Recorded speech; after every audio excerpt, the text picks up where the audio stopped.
अस्सलामुअलैकुम जी। अच्छा, मैं आपको दिखा रहा हूँ स्पोर्ट्स के ट्राउज़र। ठीक है, इसमें मिक्स साइज़ होंगे, लेकिन ये जितने भी हैं सब ब्रांड के हैं। टोटल जितने भी मिलेंगे आपको ये ब्रांड्स के होंगे। ठीक है, मिक्स ब्रांड के ट्राउज़र होंगे, मिक्स साइज़ होगा, मिक्स टफ़ होगा।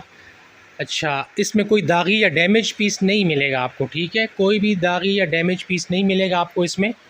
ये सब के सब जितने भी हैं ब्रांड के होंगे। ठीक है, नॉन ब्रांडेड कोई भी नहीं है इसमें। ठीक है, जितने भी होंगे ये ब्रांड के होंगे। ठीक है, और दागी पीस आपको नहीं मिलेगा इसमें। ये सब स्पोर्ट्स ट्राउज़र हैं, बहुत अच्छी क्वालिटी है इनकी।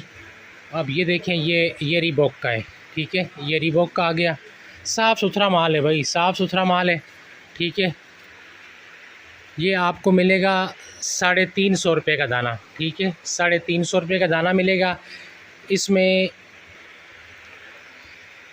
अच्छा भाई, साइज़ की बात की जाए तो साइज़ इसमें सारे होंगे। स्मॉल भी होगा इसमें, मीडियम भी होगा, लार्ज भी होगा, एक्सेल भी होगा। साइज़ इसमें सारे होंगे। ठीक है, छांटी करके साइज़ नहीं दिए जाएंगे, साइज़ इसमें सारे मिक्स होंगे। बाकी माल सारा ब्रांड का है, कोई डैमेज पीस नहीं होगा इसमें। कम से कम आपको 100 दाने लेने होंगे कम से कम। ठीक है, अच्छा और साफ़ सुथरा माल है।